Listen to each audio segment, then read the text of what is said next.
One Winter's Day by Christina Butler, illustrated by Macnaughton.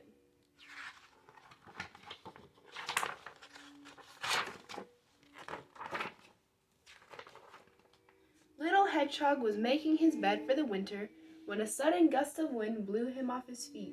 It took hold of his cozy nest and tossed it high into the air. Little Hedgehog trembled as the wind whistled around him, and he wondered what to do. He caught hold of his scarf hat and mittens before they all flew away, and tried to find shelter under the tree roots.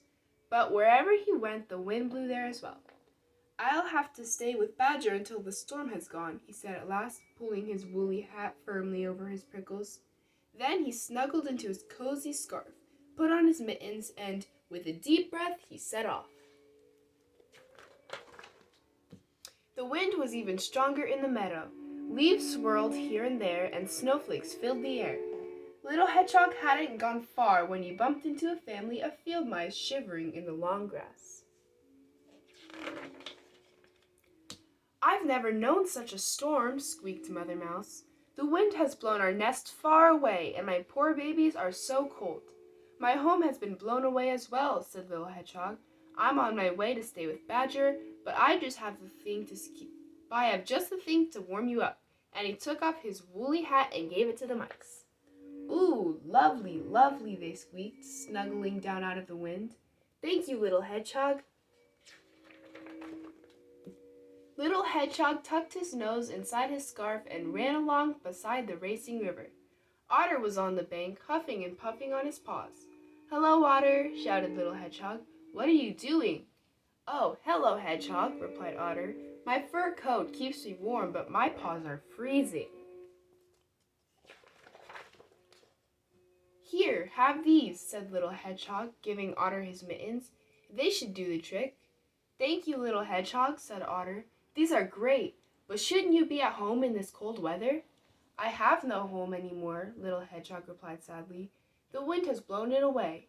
And running on, he cried, "I'm going to stay with Badger."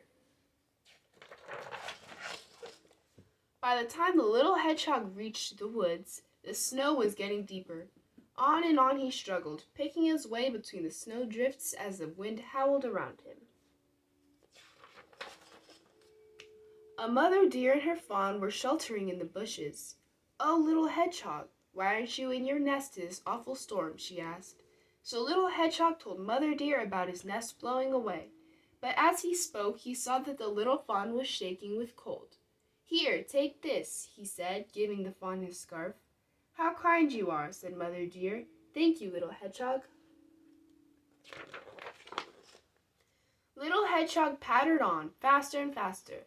But just as he finally saw the badger's house at the bottom of the hill, he skidded on the icy path. "Help!" he cried as he went bumping and bouncing through the snow. Badger was making tea when he heard a big thud outside. "Whatever was that?" he cried, dropping his toast. When he opened the door, a prickly snowball rolled in. "Gracious me," he said in surprise, "it's Little Hedgehog." Badger carried Little Hedgehog to an armchair by the fire and gave him a cup of tea.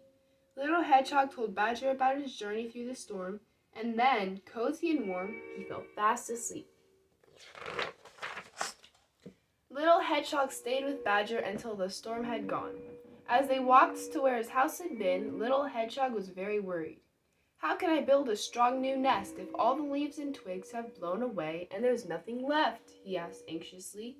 "I'll help you," said Badger kindly. "We're nearly there now." "Surprise!" came the cry when they heard to the corner. Little Hedgehog gasped in delight. The animals he'd met in the storm had made him the coziest nest he'd ever seen. "For the kindest hedgehog in the world," they all cried together. That's this book, everybody. I hope you enjoyed. Bye!